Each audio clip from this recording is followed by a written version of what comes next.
Você vê, o Gilda funcionou 2 anos lá antes da pandemia, sabe? Fechou, o Gilda era perto da Praça Osório, ali naquela travessa entre a Praça Osório e aquela bifurcação que tem ali, que começa a Cândido Lopes, que sobe para a biblioteca, sabe? Ah, sei, Tem um sei. hotel ali, Sei. Ah, sei. onde era antigo bife sujo, foi o primeiro bife sujo, aquela travessa Ah, ali. sei, é onde o Leminski ia lá. O Leminski ia no primeiro bife também, no segundo não sei se chegava aí. Tem a loja americana ali, né? Ia todo mundo lá, o bife sujo o primeiro era ali.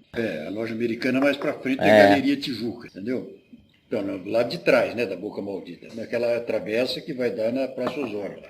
É, sugestivo o nome do bar, né? Uma Era uma homenagem, né, a Gilda, lá, né, personagem travesti lá que... discriminada também, né? É. Agora o Nina, que eles abriram, depois fecharam. Aí o Nina é lá na Marechal Deodoro, lá no comecinho da Marechal, lá onde ela é larga, né? Quando ela começa, que ela é estreita, ela vem lá de cima. Né? Aí tem um outro bar que eu não fui, assim, eu fui uma vez, que é bonzinho porque toca choro, sabe? Tem uma moçada de Ah, choro, uma moçada mais nova, né? Assim, que está aí samba também, então estão fazendo lá. Eu não sei, tem o Caiçara, que é lá, acho que meio naquele Largo da Ordem, aí tem um lá que eu não fui ainda. Então eles fazem rodízio, inclusive lá no Nina tem fazendo show, toda quarta-feira. que legal. Sabe? Então é um pessoal, vai assim um trio, sabe? Não vai um grupo grande, não. Vai um trio e tal, eles revezam, às vezes vai a flauta, às vezes vai o cavaquinho, sabe? Então eles... Mas é legal porque deu uma música legal, pra você... Às vezes é só instrumental, né? A maioria não. Às vezes tem uma cantora, uma cantora. E aquele bar, Ronald, que aquela vez você fez aquela apresentação lá no alto da 15, lembra? Que era retrato de artista, sei como é que era o nome daquele apresentação que você fez, tava o Cal, tava Aonde? lá no alto da 15, aquele bar que você cantou até aquela música que nós temos junto lá. Ah, aquele lá era Juvevê, ele era o Juvevê.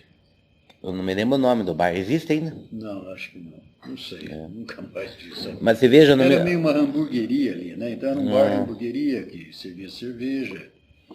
Mas era no Juvevê, né? Ah, no alto da 15 você foi, né? Eu fui naquele Naquele da dia 15. que o Greca apareceu, com a polícia toda, não foi? Não. Eu apareci... Você foi no outro que você filmou. É, esse. Não, então não. Aquele lá é outro, né? Você não foi aí. Esse outro show foi depois. Esse foi no alto da 15. E o Greco apareceu lá? Cara, ele tinha recém-assumido, viu? Ele botou 10 carros de polícia. Lembra que ele estava fechando tudo? Você não lembra que você não estava. Ah. Mas mas repercutiu mal, né? Mas por causa da pandemia ou não? Não, foi antes. Ele tinha assumido a prefeitura lá, a primeira, não agora. Ah, tá. Primeira gestão. Ah, tá. Entendeu? E o que ele foi lá querer fechar os bar? Ele queria fechar os Ele bar. ele começou a fazer lei seca quase, como se fosse lei seca.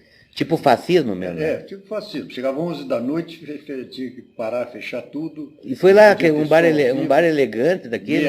Meia-noite.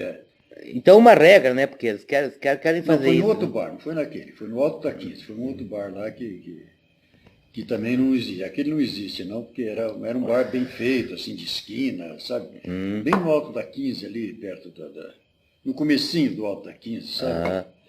Então, aquilo lá começou, a gente não terminou o show. Puta merda. Você não está gravando, tá? Tô. Tá bom, então grava. Não terminou, porque nós fizemos um intervalo, teve um problema de som também, por isso que eu te falei, sabe? Aí tivemos que interromper e fazer um intervalo.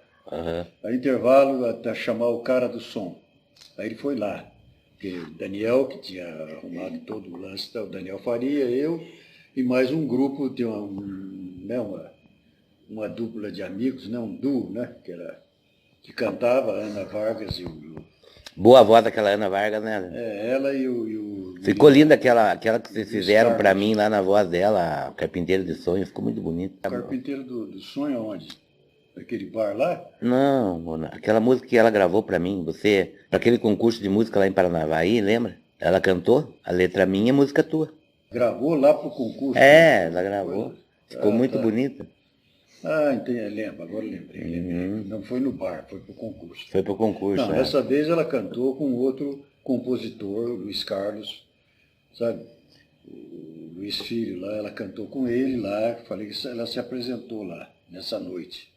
E que a gente fez um intervalo, que tem o negócio do som e não sei o quê, e aí atrasou tudo.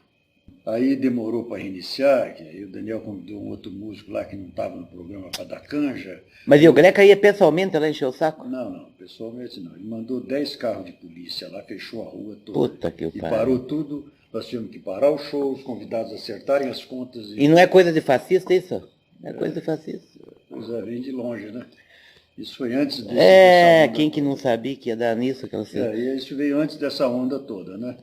Mas, Rony, você comparando os bares antigamente em Curitiba que você frequentou, porque no meu tempo tinha o Noel Rosa, tinha o Hermes, tinha mais bares lá, assim, até ali. Bar do Cardoso. O Bar do Cardoso, do falecido Cardoso. Eu não sei, eu sempre vejo a minha amiga lá, a Rose Branca, no bife sujo lá em cima, lá do César, lá, sabe?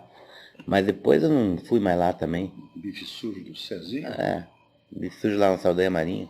Capela era bom. O irmão Capelli Amara faleceu, né? Ela Faleceu, ficou né? doente, Uma ficou pena, doente, né?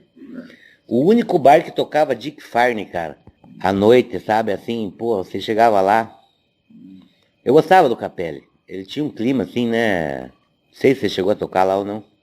Não, tocar não, porque o Capelli, a primeira fase dele não tinha som ao vivo. Era lá na Barão do Cerro Azul. Não tinha, era um ponto de encontro, aquele foi o primeiro Capelli. Depois ele mudou lá para Saldanha Marinho. Aham. Aí eu toquei uma vez lá, fiz um show lá. É nesse da Saldanha que eu ia, no outro não cheguei aí. Eu fiz só um show lá, mas assim, na fase já meio final. Ah, tá. Mas aí a gente é boa ali. Ali eu vi o Daniel Faria também tocar, vi vários. Aí abria espaço ali até. Em comparação aos outros, né? E aquele gato da Mara pulava lá por cima da... E era o único lugar que deixaram fumar depois dentro do bar, né? Depois que veio aquela lei seca lá. Mas assim, com música durou pouco, né? Porque ela demorou a colocar a música ao vivo, sabe? Era pequeno, né? Era pequeno. Era pequeno. Por isso que era charmoso e Não elegante. tinha muita coisa. Tinha o lance todo o clima da Mara, né? Você discutia filosofia, política também, com, né? Gente interessante. Gente interessante, essa é a palavra, né, Rony? Que agora, não sei também aonde que anda. Mas qual bar que você ia quando era mais para trás ali em Curitiba? Que era o ponto de encontro, assim, do pessoal? Era esse mesmo, né? O Bife Sujo lá embaixo, né? Eu ia mais no Capelli, o primeiro. Lá no primeiro. No Capelli, mano, os caras, sabe, gente, né? Porque era também muito lá, os artistas, as pessoas marcavam encontro. O Capelli foi o primeiro bar em Curitiba que você tinha um painel de recados, sabe? Você queria encontrar alguém, aí você ia lá no bar. Daí, se você tinha que dar uma saída, você ia ver um show, você queria, sabe, você tinha um painel lá, parece uma coisa assim, mas era uma coisa muito funcional. Não tinha zap aquele tempo, né? Não tinha zap, entendeu? Você deixava ali um recado, escrevia, deixava um recado ali, e a pessoa via, até podia deixar para a semana inteira. A hora que ela aparecesse, se fosse o caso, né? Ou às vezes assim, na mesma noite, olha, eu vou ver o show do fulano, te encontro aqui. Sabe? Que legal. Entendeu? Então a pessoa passava lá, ou ligava para lá, sabe? Sei. Lá tem um recado aí para mim, aí a Mari era o irmão dela que atendia também, eu acho. Pois é, e aí era lá, cara. Lá eu conheci minha segunda mulher. Aliás, minha primeira casamento foi a segunda. E que eu conheci assim de passagem, lá que eu marquei encontro, né? Que legal, Mas cara. marquei com muita gente. Lá eu conheci o Jean Francisco Guarnieri e o Sérgio Nossa, Ricardo. puta que Os massa. caras saíram do show de Guaíra e foram para lá, que eram amigos lá da Luísa, de um pessoal lá de Curitiba, né? E eles levaram eles lá. O Capela era um ponto. E o Capela não era grande, não, mas era aquele estilo meio alemão. Mas já era Mara. Meio rústico, assim. Era a Mara que tocava. Era ela e o irmão dela. Eles eram os fundadores, né? Então, aí você contava os artistas plásticos também, que era conhecido da gente, né? Pessoal, os escritores, entendeu? O pessoal ia lá e levava violão também na mesa, coisa que não tinha. O Curitiba foi perdendo. Não podia. Sabe, você quer informalmente, porque lá também não tinha som ao vivo. Entendeu? Mas você podia levar o violão na mesa e ficar tocando por lá até fechar. O primeiro ficava onde lá? O primeiro Capelli. Ficava... Esse eu estou falando do primeiro. Sim, mas ficava onde? Ficava na Barão do Cerro Azul, quase naquela esquina que tem os anjinhos, que fala os anjinhos do Greco, aquela estátua ridícula lá. Ali, sabe, é o começo da Barão do Cerro Azul. Sei. É o começo, Eu né? sei ali. Tem a catedral, né? Do lado da Capela e logo na esquina. Daí fizeram um estacionamento lá, que está até hoje lá, né? Derrubaram. Era um bar Porque, pequeno. porque esse pessoal do teatro depois começou a ir naquele café do teatro, que era atrás da. E essa parte eu peguei. Só que era um lugar mais aburguesado, assim, até. Esse período eu nem fui muito. Mas na verdade o pessoal foi matando essa vertente popular de Curitiba, eles acabaram com o Cine Grosso, acabaram com a Galeria Schaffer, lembra que era um lugar elegante, né? E elegante não quer dizer burguês, porra, era um elegante sim de ser elegante mesmo. E daí virou tudo lojinha de 199, cara. Assim, foi aquela, desculpa los hermanos, mas a paraguaização do... Daí fizeram aquela rua 24 horas lá que deu um fiasco, né? Aquilo lá não serviu pra nada, pô. É. Não, um espaço que não era pra ser popular. Como diria o Dalton Trevisan, que eu sempre gosto de dizer que existe uma Curitiba com quem eu me afinizo, que é o Dalton Trevisan, que é o Sim. avesso. É o que tem história não oficial. É. Então não tem esses mitos aí que criaram de Curitiba, não sei o que tudo bem. Sabe, eu respeito um ou outro dentro da sua coisa. Mas a história de Curitiba, para mim, é mais escrita do Dalton Trevisan, sabe? Do que desse pessoalzinho que fica cantando. Aquela Curitiba mais marginal, né? Mais... É a antítese do... Uma vez o Dalton ele escreveu, sabe, sobre a Curitiba que virou uma cidade de acrílico, que o Jaime Lerner criou. Você sabe quem que eu tava vendo esses dias, dando uma pesquisada? Você lembra do Chaim? Sim, claro. Não, mas não do Chaim da livraria, o Chaim... O outro lá. O cara, aquele cara era gente boa, cara, sabe por quê? Eu conheci. Conheceu ele? Falavam que ele era o nosso, como é que aquele cara de 1970 da coluna social, o Ibrahim Suede. Só que ele era um cara assim que ele dá um aspecto humano pros presos, né?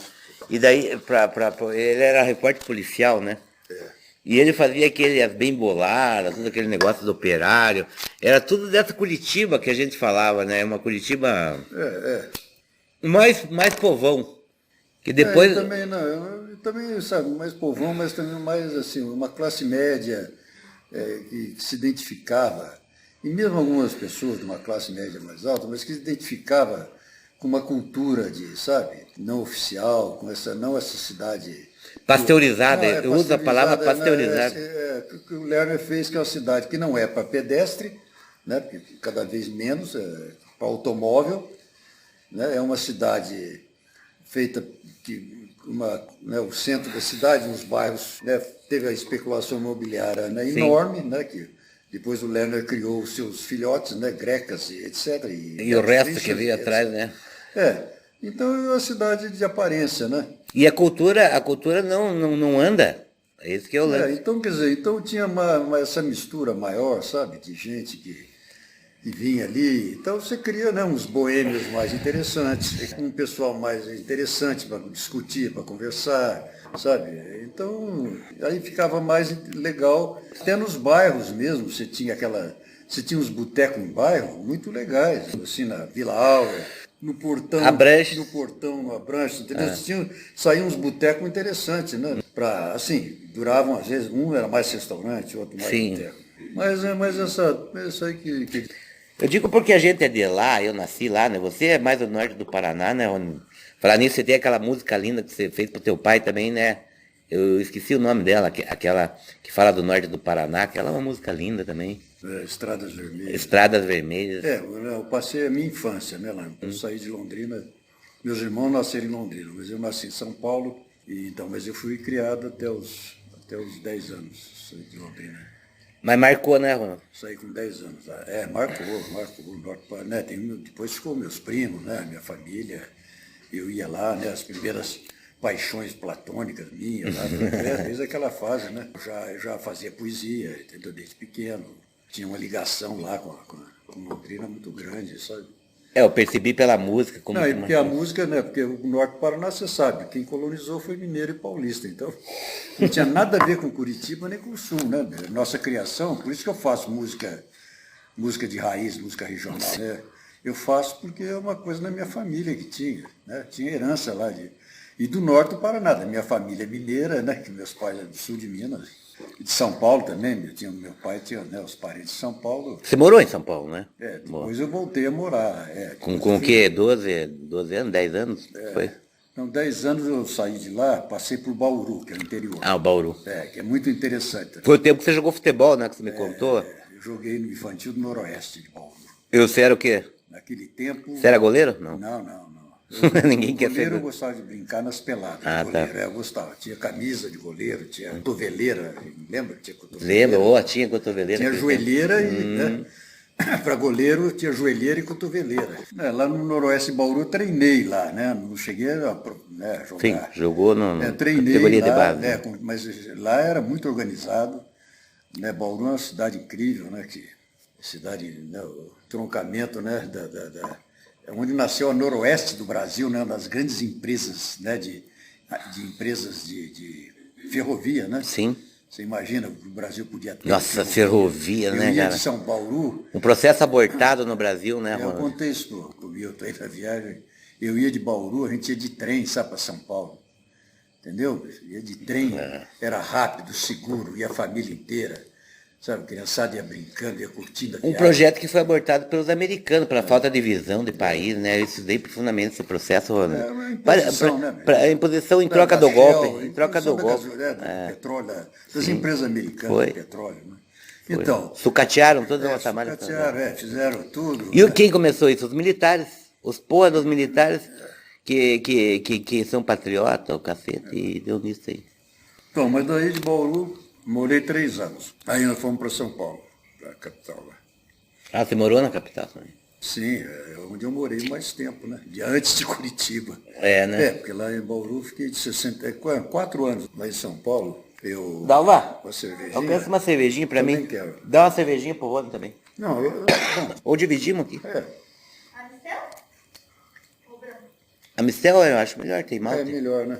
Não, eu conheci, eu tive, depois que eu voltei a estudar agora, deixa eu ver, em 88, Ah, então foi esse período que você me contou eu uma vez. voltei, Né? aí eu estudei com o Zé Rodrigues, Ah, sim. entendeu? Eu tive aula lá de trilha sonora, Pô, o Zé Rodrigues era bom, né? Eu gostava do Zé Rodrigues, cara. nenhuma pessoa, cara... Eu sou do meio latino-americano, fala que eu meio nunca me artístico, engano. sabe, meio artístico, não sei o quê, mas tem muita decepção, sabe? Tem, né? E tem muita gente boa, tem muita surpresa. O Zé Rodrigues foi uma pessoa... Não morreu cedo, né? Era uma figura, cara, que ficou amigo nosso. E era um cara popular, né? O Zé Rodrigues era um cara do povo, Olha, né, cara? filho, lá na Ninguém nossa- lembra desse cara, né, pô? Eu sala. curti ele sempre, nem conheci, mas Não, ele faz parte da história aí, né? sim. Não é do Clube da Esquina, mas do Som Imaginário.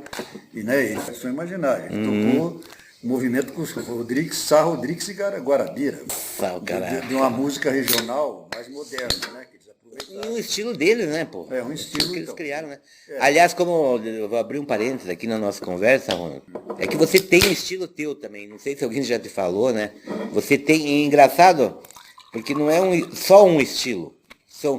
Eu acho assim, olhando de fora, né, como a gente diz, porque a tua música não é parecida com a música de ninguém, sabe? Isso eu acho muito interessante, porque é o resultado de uma... Falo como leigo, né, mas como admirador e teu fã, né? Mas você pode ver, você pega a Paloma, que é um estilo, você pega a Zóia de Laguna, que é outro, você pega aquela lá do norte do Paraná, Estradas Vermelhas, que é diferente, e inúmeras, que nem essa agora, a da Carol, né, que eu achei muito interessante essa da Carol. Mas falando em Paloma, nós estávamos conversando naquela hora ali, que eu tive um excesso de tosse, mas o Paloma, eu acho assim, tem algumas músicas, todas as tuas músicas são boas, acho todas. Inclusive, tem aquela do elevador, sabe, que o cara desce. Aquela lá eu achei muito lúdica, aquela música, que daí solta um balão de gás é uma rodoviária, né? Uma coisa assim, sabe qual eu estou falando? Né? Brincando. É. A questão da Paloma, eu sempre vi, você citou lá o Oswald de Andrade, e sempre me lembrou um Brasil diferente, um outro Brasil, né? Pois é, mas então, eu tenho certos exemplos. Paloma 60 e pouco, você falou que criou, né? 69, 68, 69. Um ano depois O AI-5 e as coisas lá de Paris. da França, né? Da Comuna, né? Você pegou essa época, uma efervescência, né? Da Paloma, no caso, por exemplo, ela teve sabe, foi assim, muito intuitivamente na época, porque na época eu já sabia música, mas às vezes não tinha ideia do que eu criava, sabe? Porque eu sou um autodidata, né? Então eu tive cursos de música. Depois eu fui estudar mais isso, né? Em termos de acadêmicos. Mas na Paloma tem uma divisão rítmica, sabe? Que em inovadora, entendeu? Tem um casamento, se eu te explicar tecnicamente, é fusão de dois tipos de compassos, sabe? Então, isso eu estou falando que eu fui descobrindo aos poucos, assim. Eu fui praticando, eu tinha músicas, né, além da Paloma, eu compus, e sobre digamos, essa célula rítmica, eu compus outras coisas.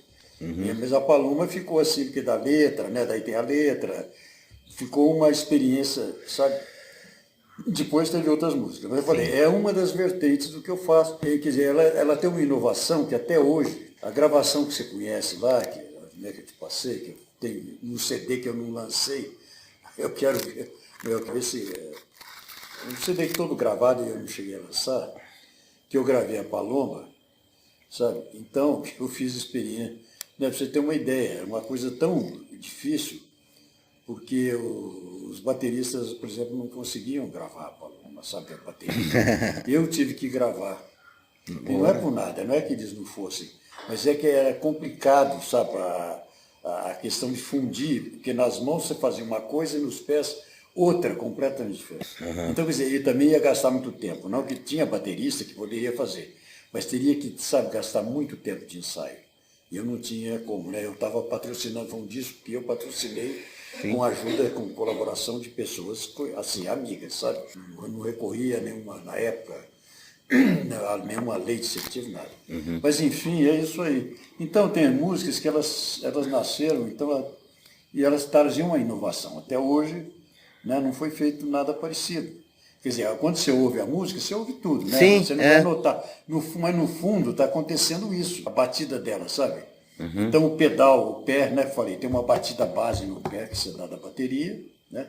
Isso tudo eu comecei a pesquisar em 71, aquela época que eu fui para a Bahia, uns 5 anos, né, aliás, um pouco quase no mesmo ano que eu compus a Paloma. Eu já estava pesquisando isso em casa, sabe? Eu pegava uma atabaque em casa e ficava... Eu não tinha bateria, mas eu pegava o atabaque, né?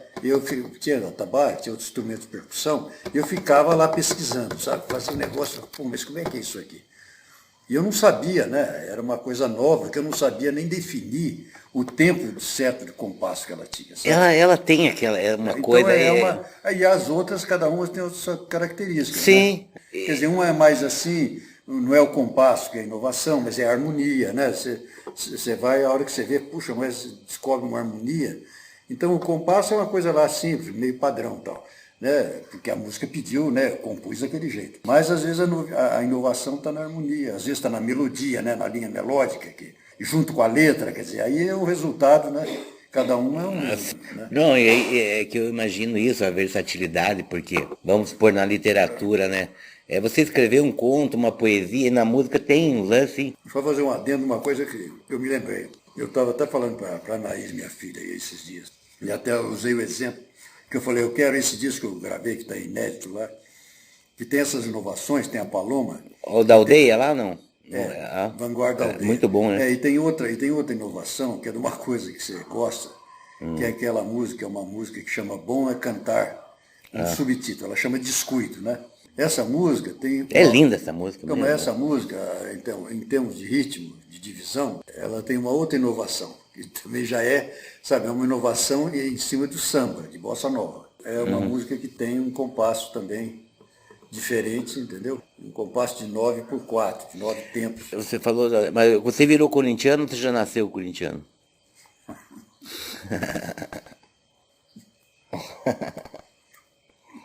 Não, eu já nasci, né? E desde que eu me entendo... Qual o melhor time do Corinthians que você já viu? Não vou nem perguntar, porque eu acho que eu sei. Qual o melhor time do No meu Corinthians? aniversário de 7 anos, 6, no meu aniversário de 6 anos, lá em Londrina, eu ganhei uma bicicleta com uma flâmula do Corinthians, assim, tem a foto. Que massa. Se quiser ver. Que Se legal. quiser ver, Aham. minha bicicleta lá, meu pai, né, comprou bicicleta daquelas de 2 rodas, né? Porque a gente andava de triciclo, né? Era criança. Aham. Primeira bicicleta de 2 rodas, que tinha até aquela rodinha de apoio para aprender a não cair, né? Aham.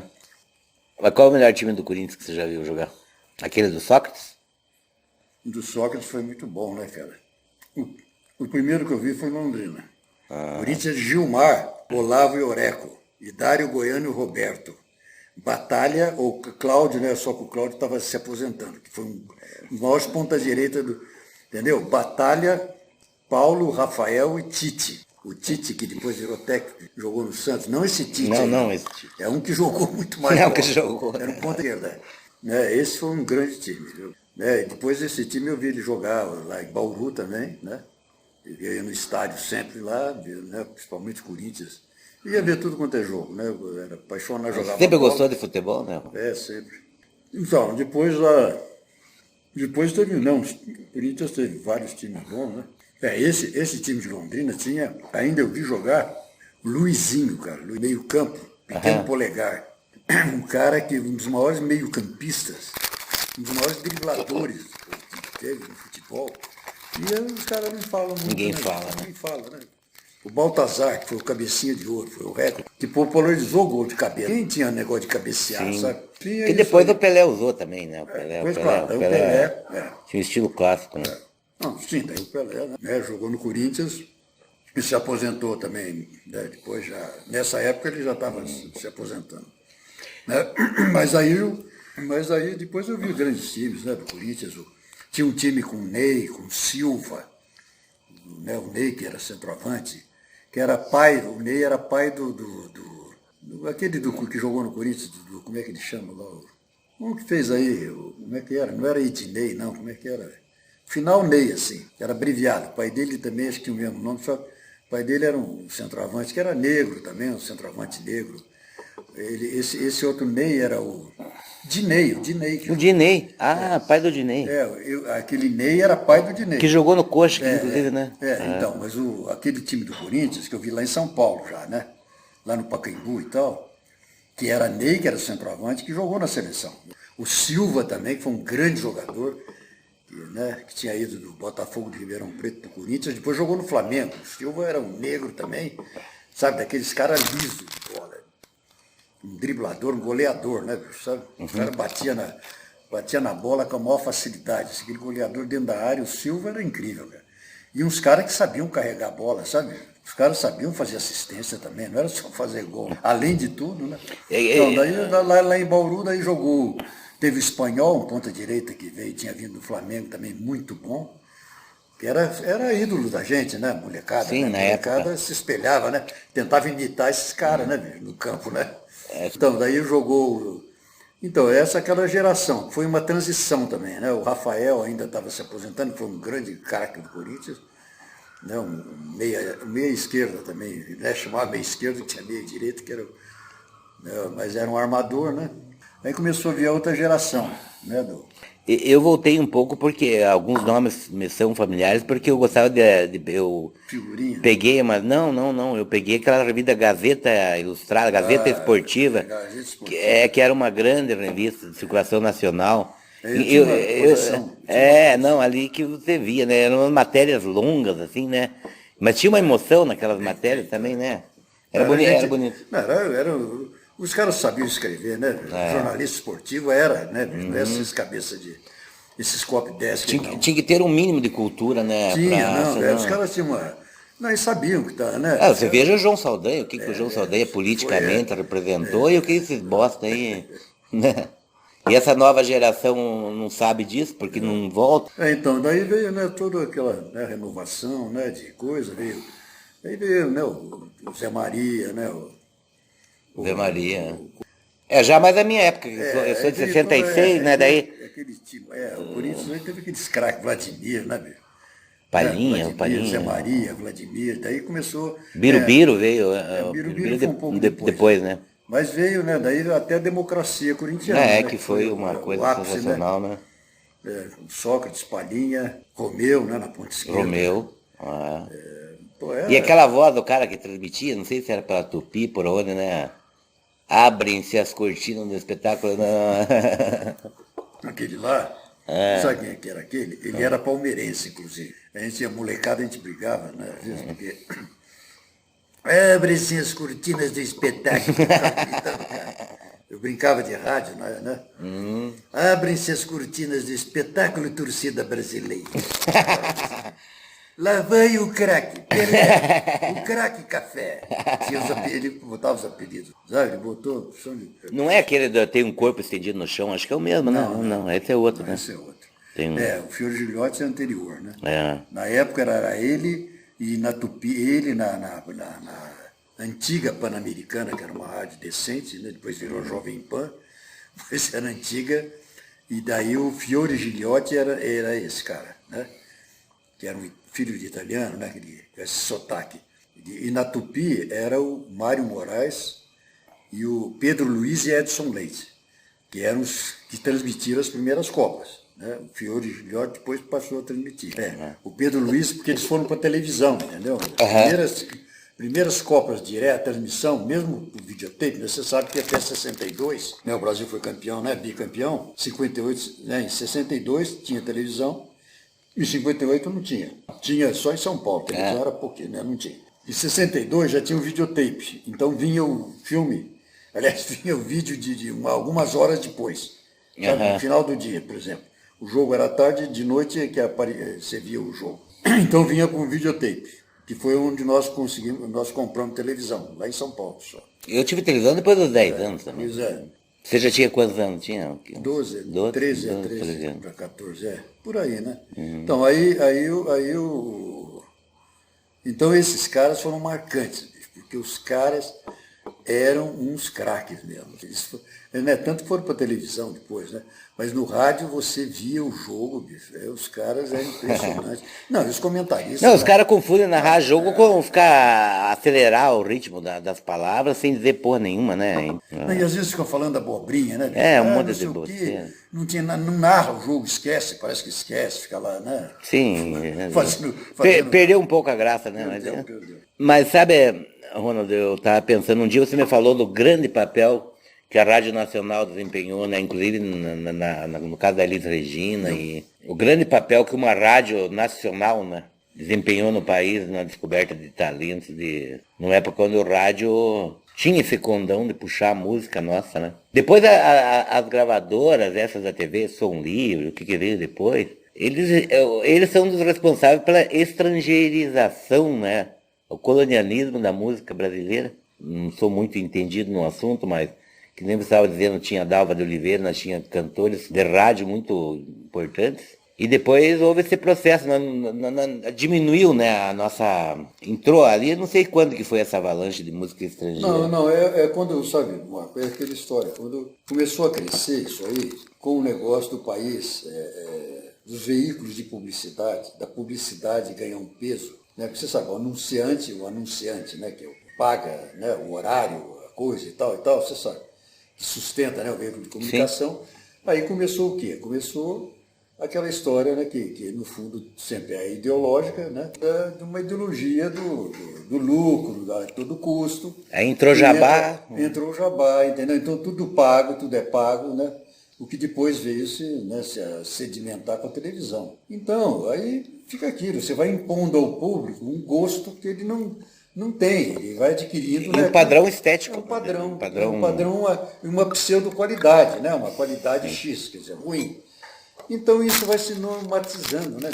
Se normalizando. Eles fazem... Aí, gente que controla os veículos de comunicação, como os conglomerados, né? Primeiro era os diários associados, o Chateaubriand, né? Criou televisão no Brasil, inclusive, né? E tal. Sabe? Mas daí, lá no Rio de Janeiro, surge a Rede Globo, entendeu? Então, aí o padrão ideológico da Rede Globo, né? Falha. Os militares e a submissão, sim, porque ao americanismo, né? Aí o surgimento dessas... E a coisa da publicidade, a força da publicidade, eu trabalhei, eu vendi minha mão de obra para publicidade durante, né, pelo menos 15 anos, entendeu? Por aí, né? Mas nunca deixei de fazer música, escrever, de fazer poesia e tal. Né? E, pelo contrário, né, eu fazia... Mas, enfim, a publicidade nunca fui muito... E é uma mola, né? A mola do capitalismo, né? Ideológica, inclusive, né? Exatamente, uma mola ideológica do capitalismo. Entende? Então, por exemplo... Aí fica uma discussão difícil, né? Porque daí os artistas mas aceitavam fazer propaganda, aquela história toda que até hoje, sabe, se discute, mas foi ficando normal, mas o cara, a profissão dele, sabe, a profissão dele Então, quando eu vejo, sabe, assim, eu estou usando um exemplo, sabe? Na tua opinião, quem que é o melhor jogador que se viu jogar? Que você viu jogar? Jogador? É, o melhor, assim, que você acha. Do Corinthians, provavelmente é algum, né? Não. Olha, é aquela história que a gente fala, sabe? Pena que o Pelé nunca foi um cidadão, né, como eu esperava, no meu caso. Né? Muita gente esperava, né?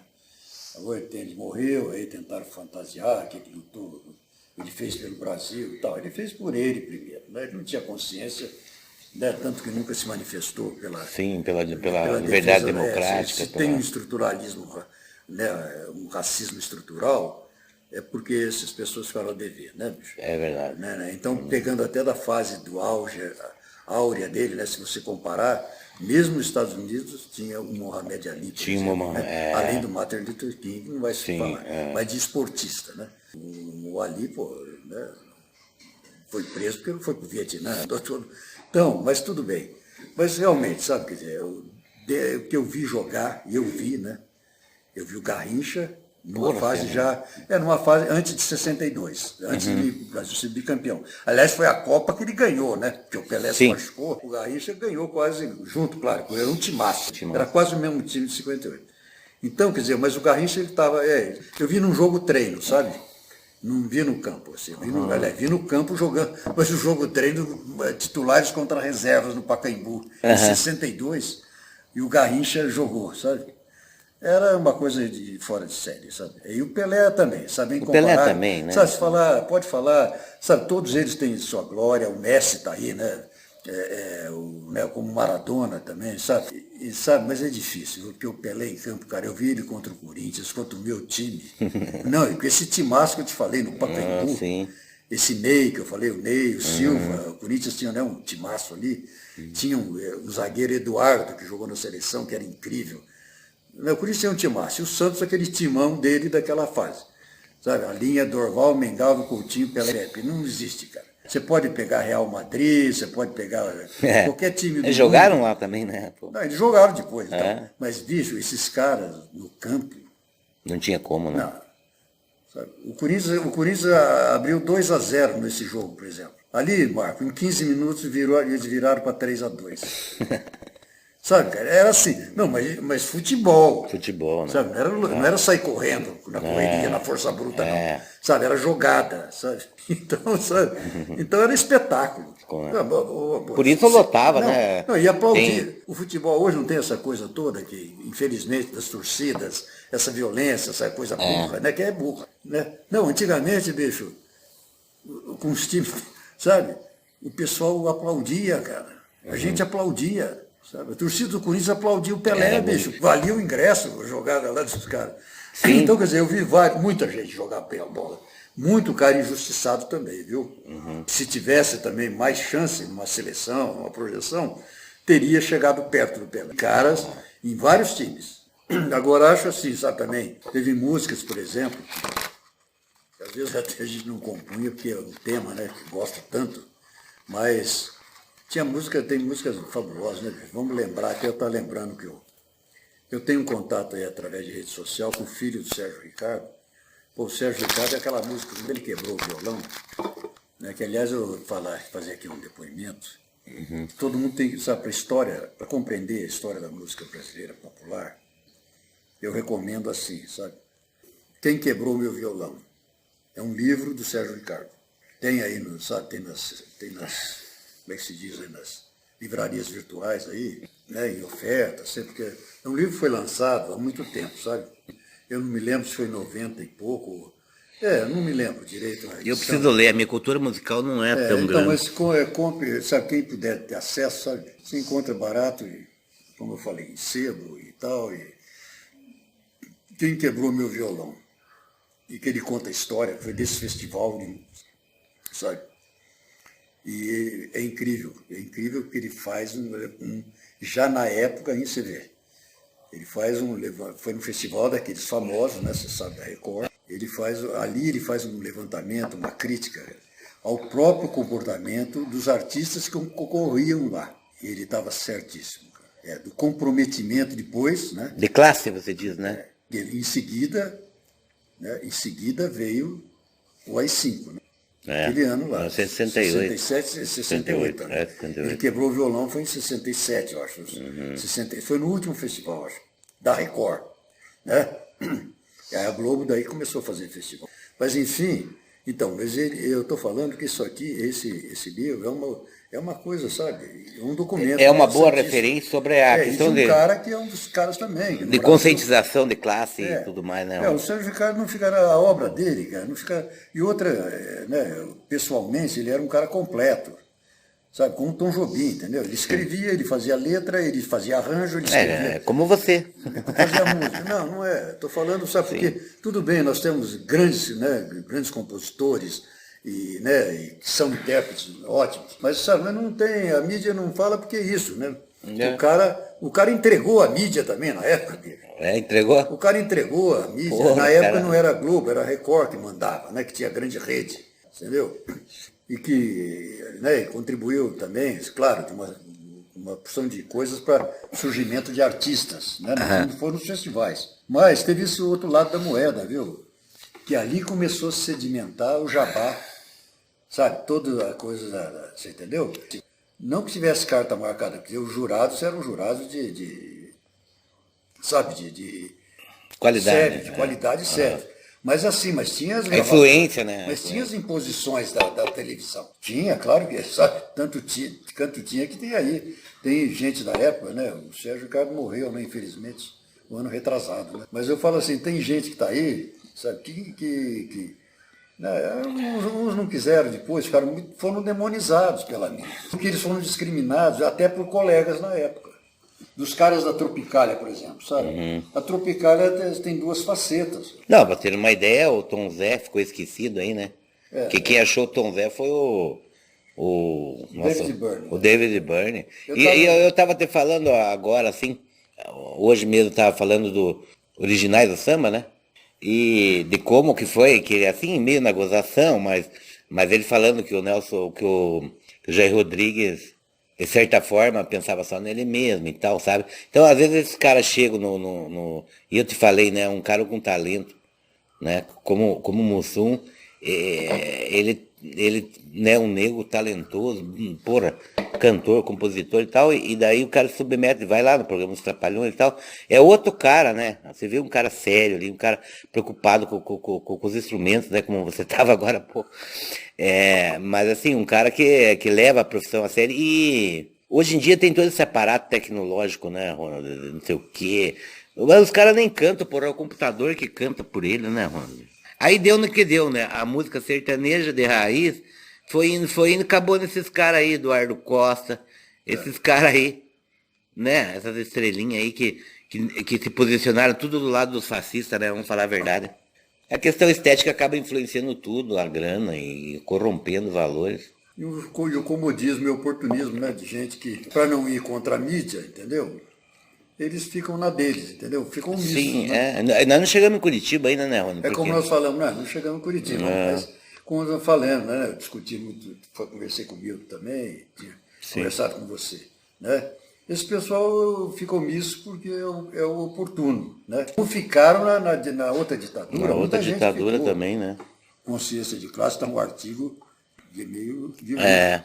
Rony, você essa questão do ICA... Essa questão do ICA que te incomoda, né? Que o negócio foi privatizado, né? E aí os caras orbitam em volta ali, como se fosse tudo numa boa. E eu me lembro que eu cheguei a lutar, porque participava de conferência de cultura lá e tudo, né? Fizemos um plano de cultura para o Vanhone. Mas começou aí, né? Privatizaram.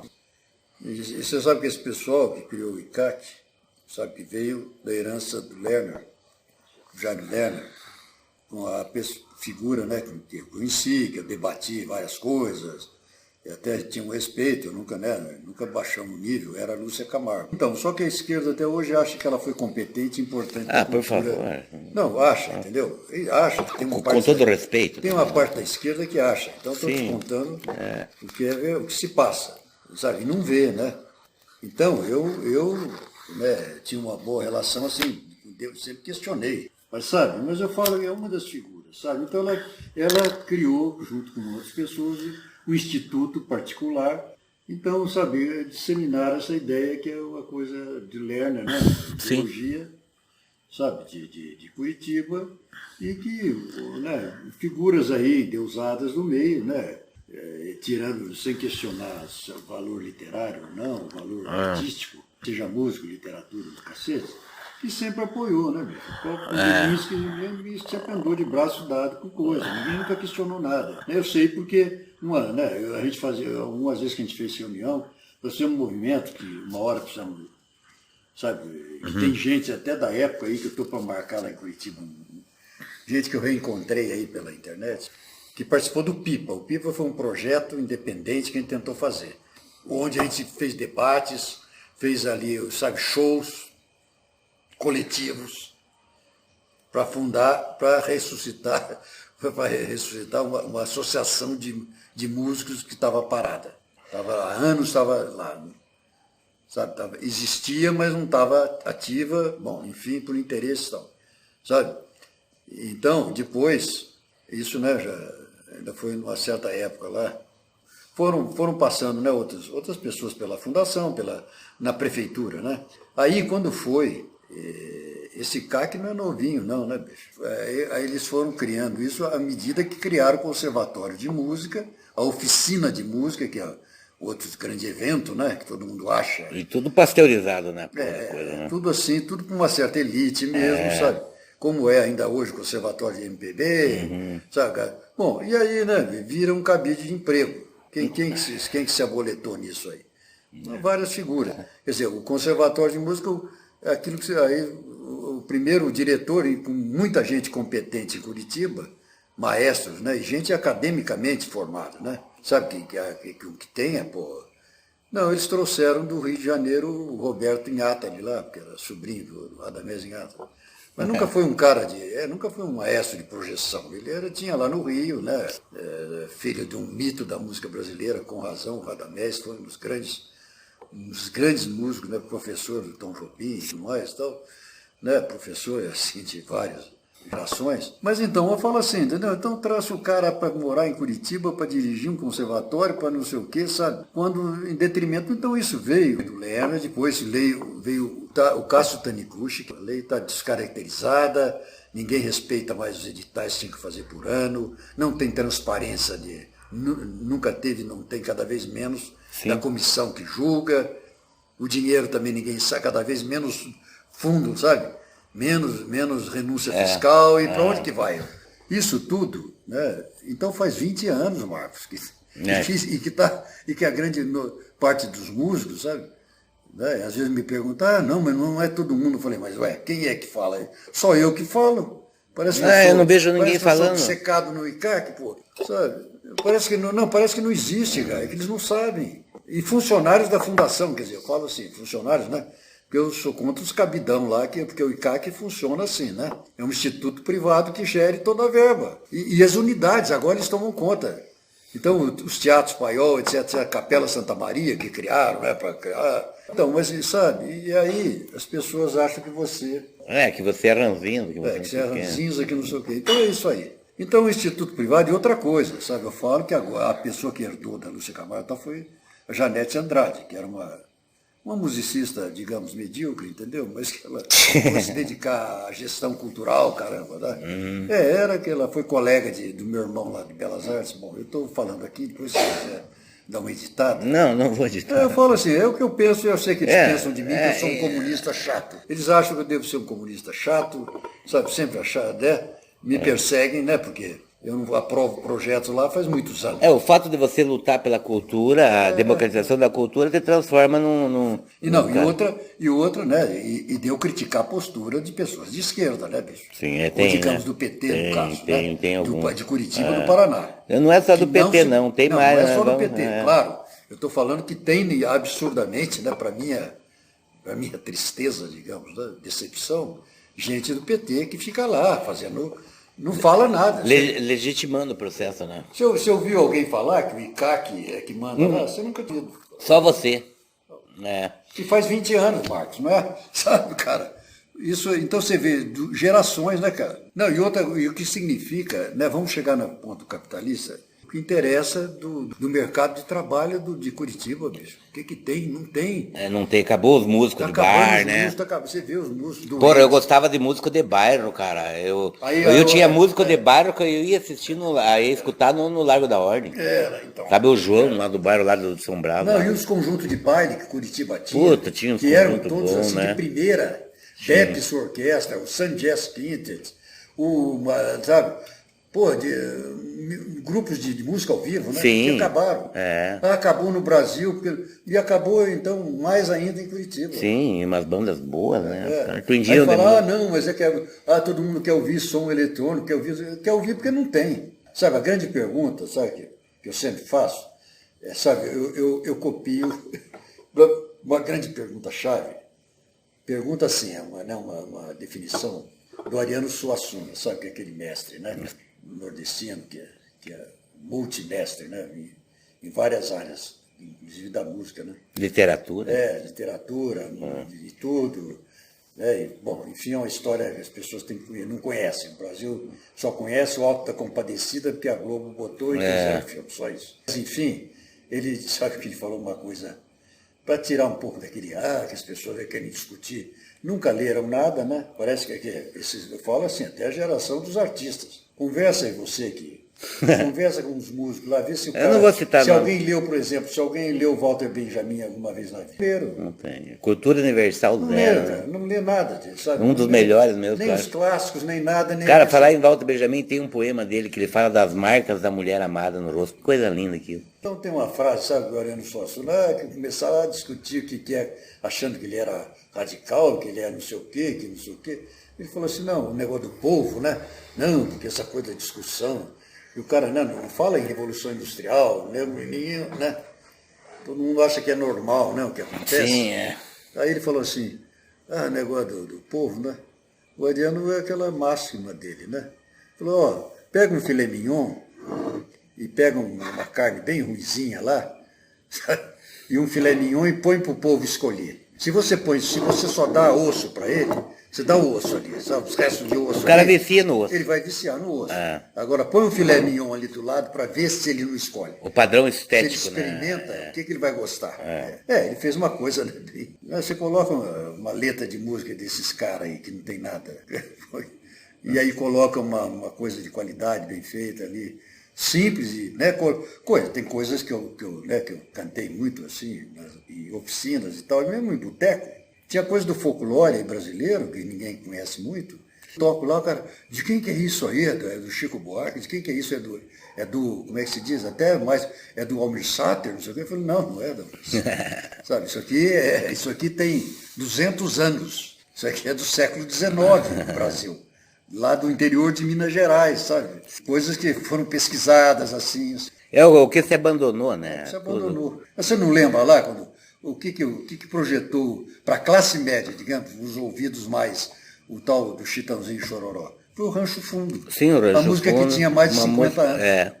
Foi? Depois eles começaram a ganhar. Né? Porque gravavam aquelas merda que não tinha, né? O amor, não sei o que, sabe? Aquela, né, que vocês falam, que a geração caprinos brasilienses, né? Tudo caprino, né? Tudo cabra. As cabras. A espécie de caprinos. Não, mas até tem uma coisa folclórica. Classifica cientificamente caprinos brasilienses, que dura até hoje. Né? Mas tem uma coisa engraçada, uma vez eu acho que o Zezé de Camargo tentou cantar o Fred Mercury. Você viu essa no vídeo? Não. Ele foi cantar o Fred Mercury, cara. Mas ele desafinou tanto, cara. Cada um na sua praia, né? Por favor, é tudo isso que acontece. Não é. Pois é, eles são metidos. Cara, né? Não, os caras acham que podem tudo, daí meteram aquela guitarra havaiana. Não, porque eu até não sou hermético, sabe? Até eu não sou um grande expert em música, mas, gosto do meu bluesinho, né? As coisas dele. Olha, tem a minha ex-cunhada, eu não vou falar o nome dela agora, mas é uma fotógrafa lá em São Paulo, muito conceituada. Ela fez as primeiras capas, era LP ainda, do Chitãozinho Chororó. Ela que fotografou, contratada pela gravadora. Uhum. Eles foram o estúdio dela em Gorme, assim, na casa dela, sabe? Ela morava na grande estúdio, né, de alta qualidade, né? Ela fez, né? fotografou muitos artistas lá, né? Mas, bicho, os caras, ela ficou impressionada. Olha, elas estavam se lançando, hein? Os caras, bicho, ficaram no espelho, arrumando o cabelo, aqueles cabelos indecentes daquela... Lembra? Tinha aquela franjinha. Aquela coisa ridícula. Aquelas franjinhas na frente, que era imitando os ingleses, lembra? Os ingleses, os ingleses que lançaram aquela moda, né? Você lembra, né? Puta que pariu. Aí, não, ela disse que não aguentava. Marco, chegou uma hora que ela falou, olha, se não tivesse muita grana envolvida, ela estava precisando pagar as contas. Ela falou, eu desistia. Porque, cara, os caras iam lá, aí arrumar a calça, a camisa, aí trocava de camisa. Bicho, é assim, aquela coisa infantil. Sabe, Marco? Não é nem doentia, infantil, cara. Sim. E arrumava aquela franja do cabelo. Aí despenteava, aí não sei o quê. Aí vinha alguém lá, não sei o quê. Tô vendo a cena, tô vendo. Puta, olha, cara. Sabe, era assim, os caras... Então é isso que criou. Né? E a coisa da aparência, né? Feito, né, para vender a imagem, né? Vender a imagem. Né? Porque não canta porra nenhuma, né? Fica gritando, né? Gritando lá, né? As pessoas, né? Então vai ver ópera para ver quem é bom para cantar alto, né? Vai assistir ópera, então pelo menos você vai pegar uma orquestra, uma cantora lírica, né? Pô, cada um na sua praia. Mas, né? Cadê o grande coisa? Quem conhece o Capitão Furtado, que foi um grande radialista, um disseminador da música de raiz no Brasil, importantíssimo. Compositor importantíssimo. Abriu caminho para o Tonico Tinoco, abriu caminho para Jararaca Ratinho, abriu caminho para todas aquelas duplas. E eu conheço essas duplas, posso falar. Liu e Léo. Entendeu? Muita gente, né? Muita gente que... Eu tive um professor de canto que tinha uma dupla caipira, chamava Mariano, o Kelsis Laureano. Então ele teve Laureano e não sei o que, ele teve dupla com um irmão. Depois teve uma outra dupla. Você lembra do Cacique Pajé? Eu agora me correu da cabeça. Mas esse Laureano era um professor meu, ele começou a cantar no rádio em Bauru. Ele aí cantou em São Paulo, né? Fez uma dupla. As pessoas acham aí, Laureano aí e tal. Sim, não, acham, provavelmente. Entendeu? Ele estava fazendo sucesso, depois ele já estudava música, se formou em música e foi meu professor de canto orfeônico lá em Bauru. Sabe quem ele é autor? Não, além de cantor, de dupla, Laureano, sabe qual é a música dele mais conhecida? Não sei. A Moda da Pinga. Orra. Pergunta se receberam direitos autorais. A Inesita gostava de cantar essa música, né? Eu te contei quando eu conheci a Inesita, lá fizeram uma homenagem para ela na Câmara, eu fiquei muito satisfeito. E aí eu fui subir o elevador, cara, e tava o produtor dela, era um cara bem doidão, assim. Daí não parecia que era um produtor de música caipira, que também foi... Então, mas você sabe, entendeu, Marco? Eu falo para você, a Inesita é incrível. Eu tive a Inesita é muito querida. Eu tive lá também, sabe? Pessoa maravilhosa, né? Tive no Rolando Boldrin e tive lá. Sabe? A gente não podia deixar de lembrar da Inesita, não pode, não pode, sabe? Então essas pessoas, né, que seguraram as pontas também, inclusive, né, que depois foram para a comunicação, né, tiveram seus programas e batalharam além de tudo. Então, você tocou num ponto que foi fundamental. Eu nasci ouvindo a Inesita Barroso também. Sim. Eu tenho os primeiros LPs dela, que meu pai tinha, até 78 rotações, né? Você entende? Então, quer dizer, eu tive um professor de canto, então quando as pessoas sabem falar, o negócio da música sertaneja, não, mas os caras... Eu falei, não tem nada a ver, bicho, isso não é música... Puseram o nome de sertaneja porque era jogada. Depois mudou sertanejo universitário, né? Que aí mudou, então, mas ficaram mudando, porque para vender, né, bicho? Não é? Para dourar a pílula, você sabe como é que é, né? Ela fabrica uma bala lá, muda de nome, né? Hambúrguer, o McDonald's lança Mac não sei o quê, aí muda para... Então, produto industrial. Então, sabe, eu falo, eu tive um professor de canto que era caipira, mas o cara, sabe, ele desmistificava também, sabe, Marcos? Ele era um caipira que andava, bicho, ele dava aula. Ele era o único professor que dava aula de terno, gravata, com o anel dele de doutor, sabe, fazia questão, sabe? Já era grisalho. Aí o dia que ele, sabe, ele não falava, ele era um vaidoso assim, né, com ele. Dava uma aula de canto, saía todo mundo entusiasmado, bicho, que olha, adolescente, criança, né? A gente era, né, que ver aula de canto, mas ele dava uma aula que saía todo mundo querendo mais, cara. Ninguém entendia isso. O colégio, ninguém, né? Era colégio público, Instituto de Educação lá de Bauru. Instituto Ernesto Mônico. Você tem uma memória incrível, Ronald. Não, claro. Impressionante você ter. Então, e aí, mas então eu falava assim, ó, bicho, me respeite, sabe? Quando tem umas rodas lá que os caras começaram. Sabe quem é? Eu falei, sabe quem foi meu professor? Eu sou um cara erudito por um lado, né? Porque eu tive vários professores assim, né? Tanto que os grandes nomes da música brasileira eu estudei, o estilo deles, a harmonia, tudo, né? Eu chego a dizer que poucas pessoas no Paraná, ou no Brasil, pode ser, mas que têm um conhecimento tão profundo da música folclórica brasileira, da música de raiz. Então, mas de sabe, vários então, estilos, esse lado, assim. viu? Mas esse lado, sabe, Marco? Então, a discussão tem que ser mais funda, né? Então, por isso que eu falo, às vezes eu falo... ó, Eu não tenho muito o falo, que falar de música. Não, sim, mas eu falo assim, mas você sabe porque você é ouvinte também, você tem senso crítico. Daí você faz essa analogia do que era o Brasil e como é que era, sabe, a proposta de vida, né, do que se chamava do caipira brasileiro. Que foi destruído pelos militares, né? Começou a puxar todo mundo do campo para a cidade, e Não, aí começaram as e favelas. essa coisa americana de De farmer, vender, né? de vender De aquilo. vender. Não, de vender os padrões, né? Porque o que eles fazem... Não, vender a alma, vender tudo, né? Então aquilo, falou, olha, eu simplesmente é isso, sabe? Eu me orgulho, entendeu? Aprendi e até hoje, né? Tanto que você fala da memória, porque essas memórias são muito fortes e afetivas e fizeram parte, né, da minha formação, né? Falando, olha, o meu professor de canto no ginásio, era primeiro ano de ginásio, lembra? Ginásio? Primeiro ano de ginásio, que era o curso médio, né? E era ginásio, era com M e N ainda, Na né? minha fase não era. Já era, né? Não era, já não era. Não era tão velho também. Tá? Então, mas ali pô, era o Laureano, sabe? Simplesmente autor. Quem olhava assim falava, pô, o cara é um doutor, né? Professor, tal, né? Que andava.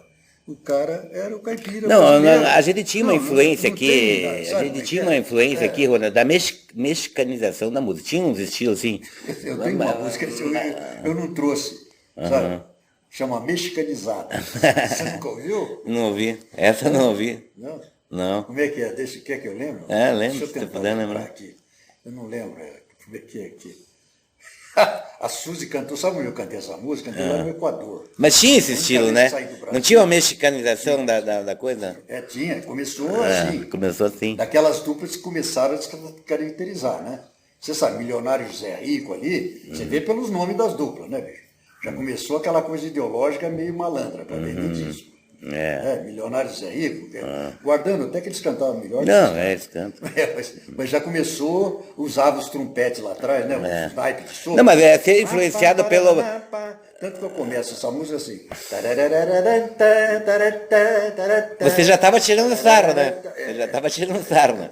Não, mas ser influenciado pelo México ainda tudo bem, mas aí o pior é o resto, né? Que Não, vem o depois. pior foi piorando por isso. O pior. Claro, pior do que balada pop americana, né? puta, Porque o que virou? Uma mistura, não virou? Uma mistura de lambada com pop americano, né? Não virou? Bom, enfim, era assim, deixa eu ver se eu me lembro aqui, peraí. Você não é mais meu amor, você não é mais minha amada, não está mexicanizada, com sonho perdido, com sonho acabado, meu coração não pode mais.